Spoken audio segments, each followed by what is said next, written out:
We have equated having things with being, so that those who have things are considered more human beings. They are not arrested, they are not harassed because they have things. They have Lamborghinis, they have Porsche Cayennes, they have big houses. So every single person now wants to have things. And the best way to get things is either you get miracle money in church, you go to the occult, or you steal. Natif, natif. I'm a king.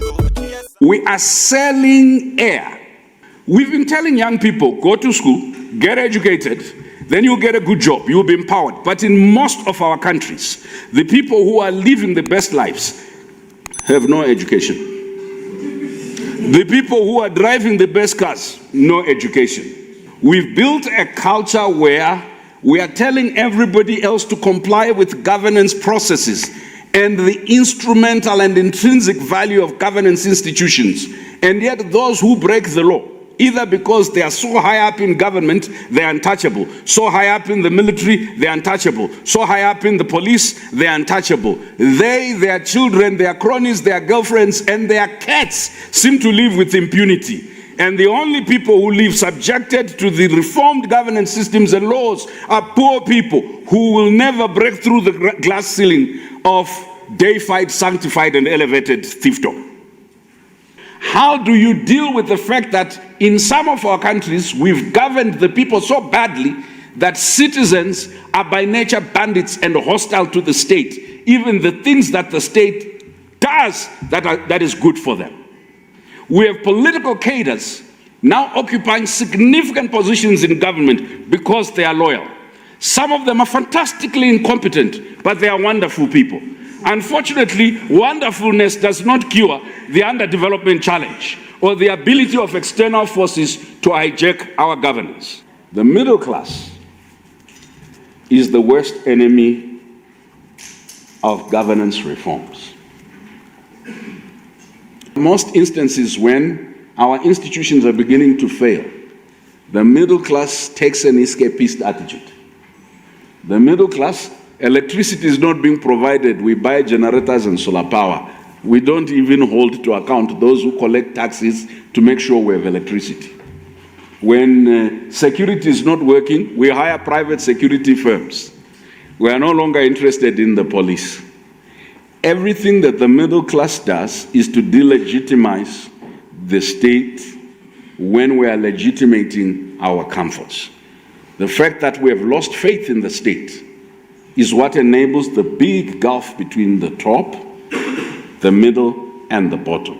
We're recycling thieving elites who are living half the time out in Europe, investing everything they were stealing out in Europe. Now the problem we had was, we tell these young people, you have to be law-abiding. There will not be peace and security. Based on this lie, that others have a right to eat, and the rest have a right to silence, right? Silence, eating is in progress. Oh, silence. And then you then come to some of the elites, you say, but the things happening in your country, what do you think about them? And they say, hey, Aki, it's bad manners to talk whilst you are eating. So they are silent, observing table manners. We have equated having things with being, so that those who have things are considered more human beings. They are not arrested, they are not harassed because they have things. They have Lamborghinis, they have Porsche Cayennes, they have big houses. So every single person now wants to have things. And the best way to get things is either you get miracle money in church, you go to the occult, or you steal. Natif, natif. So what we have done is created an industry of co-conspirators, right from the top of government, the top of mosque and church, to the bottom of society. Those who are deemed as the role models, those that are deemed as the philanthropists, are in essence criminals who masquerade in our society. However, and this is the thing that I came here to say to you, modern day governance reforms must accept others have designs on our countries. You can say, no, my country is small, or my country is peaceful. My country does not fight with anyone. They don't care as long as you have what they need. They are going to come and try and corrupt your politicians, corrupt your citizens. If they can't corrupt them, cause them to rebel against you. If they can't cause them to rebel against you, just cause some discontent. Sorry, I cannot be diplomatic. It is not my duty to be diplomatic. Pan-Africanism is not diplomatic. As black people, we were so, we spent half our time obeying rules. Now, here's the thing. I have a lot of time criticizing what Europeans and Americans and the Asians and others do to destroy our sovereignty. That we must never neglect doing.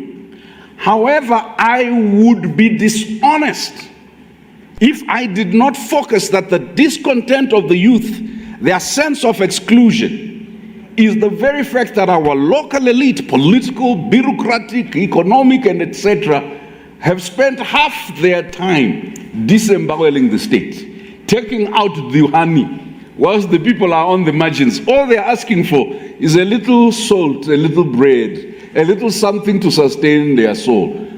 I think the most politically unconscious by practice are those in most of our country's leadership. Because if they were conscious by having read book, they are not conscious by practice. Because it is not, you cannot be Pan-Africanist by making a great speech at the African Union and then come back and steal all your country's wealth. Some minister in a country not too far from here was paid $300,000 for mining rights for people to get between 3 billion and 40 billion per month. So, my friends, most of the private sector in many African countries is really government senior ministers who, at the point of privatization, privatize the private, and they are the owners. And then they are simply fronts for Western interests. Say no if you want, and I'll produce evidence, right? So when we say private sector-led growth, the people are saying,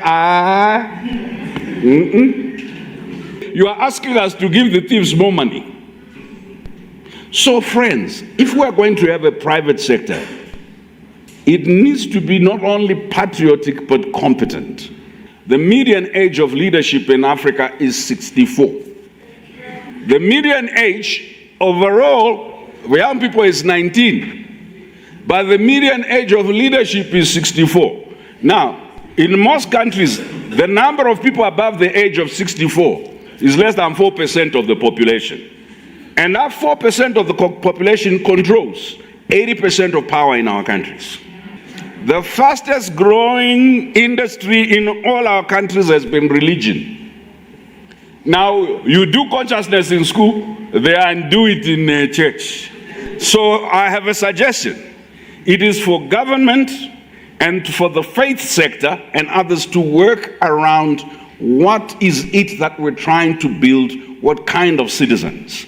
Because on average, religious entities gather 65% of the population 4 times a week, every week. Even the most effective politician is not able to do that. In some countries, a single religious leader gathers between 30 to 60,000 people in a stadium 3 times a week. And the government has to pay young people to come to a meeting like this because they need facilitation to travel. But those religious leaders get paid by the poor. And I will avoid, for purposes of peace and security, calling any of them fraudulent or false or manipulative. I'll just simply call them religious leaders. But the poor go and they pay. Even your grandmother, your great-grandmother pays. So the consciousness we need to build is together with those that control mass opinion on a regular basis. Religion is producing for us politicians. Religion is producing for us business people. Religion is producing for us lecturers. And these people are not going to lecture outside the comforts of their religious base. So I want to suggest religion is a key side of struggle. I need to say this, and I hope someone will hear me in this room. The countries that are leading in manufacturing of goods that we use every day, of technology that we use every day, are not Germany, Britain, France, and America. It's China, India, Turkey, South Korea, and etc. And if you ask us where we are sending our students, spending lots of money for fellowship and scholarships, we are still sending them to the past. That's why they come back with good French, good English, and sometimes even good Spanish. And they cannot produce anything. Electrical engineer, can't fix light bulb. As a former UN employee, I keep telling people, I was part of the lying industry that kept telling people, by 2050, 75% of Africans will be living in urban areas. And I keep saying the only reason why that will become true is because we are not investing in the rural sector. And let me repeat, the majority of conflicts generated by extractive industries or generated by land grabbing or generated by the battle over water are not urban conflicts. Those battles are happening in the rural areas. Now I understand why I was part of those miseducated elites who kept on saying by 2050, 75% of Africans will be living in urban areas. I was preparing our people to leave the land, to leave the rivers, to leave the water, to leave the organic food, to come into town so that those who were coming with money to take it, to invest for their own countries could come. And because they are not that sophisticated in most of our countries, it's easier for big industries and big people who are coming to grab land, grab wildlife and stuff, to corrupt them. That is where we fight from a base. And our base is we cannot be handing over our natural resources, our land, our water, and etc., and only training our young people to become good French and English speakers. I'm a king, yes, I'm a king, I think I'm a king,